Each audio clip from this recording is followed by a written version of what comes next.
if your garden looks like a crime scene right now. Yellow leaves, wilted stems, tomatoes that just gave up. I need you to stop what you're doing and listen for the next 15 minutes because there's still time to save your summer. Most gardeners think once the thermometer hits 90, the growing season is basically over. You water more, you complain more, and you watch your favorite plants slowly cook in the ground. But that's not true. There's a whole category of vegetables that don't just survive extreme heat, they actually perform better because of it. And today I'm giving you 15 of them, in order, starting with the easiest, and ending with the one almost nobody grows but should. Stick around, because number 8 is the plant that changed how I garden in July completely, and I promise you've never thought about growing it before. Before we get into the list, here's the one thing you need to understand about heat-loving vegetables. Most of what you planted in spring, lettuce, spinach, broccoli, peas, those are cool season crops. They were basically doomed the moment summer arrived. But heat-loving vegetables work on the opposite rule. Their internal chemistry actually shuts down flower and fruit production when it's too cool, and only kicks into high gear once soil temperatures climb into the 70s and 80s. That means right now, in the thick of summer, you're not too late. You're actually right on time. So let's get into it. Number 1, okra. If you've never grown okra, here's what surprises people the most. It doesn't just tolerate heat, it needs it. Okra seeds barely germinate in cool soil, but once your soil hits 80 degrees, they pop in 5 to 7 days. This plant will keep producing pods every single day through the hottest, most miserable stretch of August, when everything else in your garden has thrown in the towel. The only trick is harvesting the pods young, while they're still tender, because if you let them sit even one extra day, they turn woody and unusable. Number 2 is sweet potatoes. This one is criminally underused by home gardeners.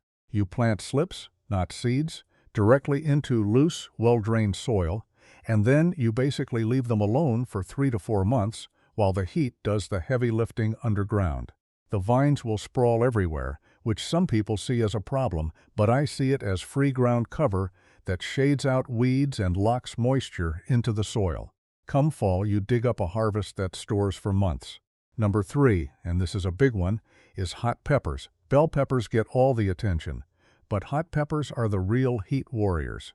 Once nighttime temperatures stay above 70 degrees, hot pepper plants shift into overdrive, pushing out flower after flower. The mistake most people make is overwatering them, thinking they're stressed. They're not stressed, they're just doing what they evolved to do in hot, dry climates. Ease up on the water and watch the pepper production explode. Number 4 is eggplant. Eggplant is basically a cousin of the tomato and the pepper, and it shares their love of heat, but it's far more forgiving. It shrugs off dry spells, it barely gets bothered by pests compared to other nightshades, and it keeps producing glossy fruit all the way until the first frost. If your soil holds heat well, eggplant will outproduce almost everything else in that bed. Number 5 is yard-long beans, sometimes called asparagus beans. These are not the same as your typical green beans, and that's exactly the point. Regular green beans will drop their blossoms the second temperatures spike, which is one of the most frustrating things a gardener can watch happen. Yard-long beans do the opposite. They actually set pods better in extreme heat, and each pod can grow well over a foot long on a trellis, which means huge yields in a tiny footprint. Number 6 is Malabar spinach. Here's the micro-detail almost nobody tells you. This plant isn't spinach at all. It's a completely different species that just mimics the taste and texture. Real spinach bolts and turns bitter the instant summer hits. Malabar spinach does the opposite, climbing a trellis and producing thick, glossy leaves nonstop through the hottest months, giving you a genuine leafy green substitute when every other green has quit on you. Number 7 is Armenian cucumbers. If your regular cucumbers are turning bitter and stunted in the heat, this is your replacement. Despite the name, it's technically a melon, which is exactly why it handles extreme heat so well. It produces long, ribbed fruit with thin, edible skin, and none of that bitterness that regular cucumbers develop when temperatures spike. Now here's number 8, the one I told you about, Luffa.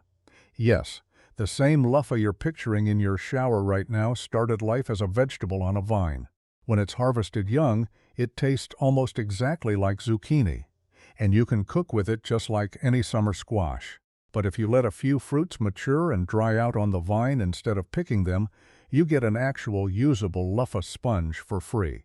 Most gardeners have no idea this plant does double duty, and it thrives specifically because it needs a long hot growing season to fully mature. Number 9 is Thai basil. Regular sweet basil starts to struggle and lose flavor once temperatures push past 90, but Thai basil was practically built for this. It holds its flavor, resists bolting far longer than sweet basil, and keeps producing fresh leaves all summer if you stay on top of harvesting the top growth. Number 10 is New Zealand spinach, another true spinach substitute, but this one spreads low to the ground like a living mulch, which actually helps cool the soil underneath it and reduce your watering needs. It thrives in poor soil, tolerates drought, and just keeps sprawling and producing tender leaves right through peak summer heat. Number 11 is watermelon. Obvious, but worth explaining why. Watermelon vines need consistently warm soil, ideally 70 degrees or higher, to properly set fruit, and the hotter and sunnier the stretch, the sweeter the sugar content becomes inside the melon. A cool, cloudy summer actually produces blander watermelon. Heat isn't just tolerated here, it's the entire flavor mechanism. Number 12 is winged beans. This one is still relatively unknown outside of tropical growing regions, but every single part of the plant is edible: the pods, the leaves, even the flowers and the starchy roots. It genuinely needs heat to thrive, which is exactly why it's worth trying if your summers run long and brutal, since it fills a niche most other vegetables can't touch. Number 13 is southern peas, also known as cowpeas or black-eyed peas. These evolved specifically in hot African climates, which means drought and heat barely faze them. They actually improve your soil while they grow, fixing nitrogen as they go, so you get a heat-tolerant harvest and free soil fertility in the same plant. Number 14 is roselle, sometimes called Florida cranberry, even though it's not related to cranberries at all. It's a hibiscus relative that thrives specifically in long, hot-growing seasons, and once it matures, the red calyxes surrounding the seed pods can be harvested and used to make a tart cranberry-like tea or jam. It's one of the few plants that genuinely needs a full, brutal summer to reach that stage. And number 15, the one to close it out, is Malabar or Ceylon spinach's cousin in spirit, sweet potato greens. If you're already growing sweet potatoes for the roots, you're sitting on a completely free bonus crop.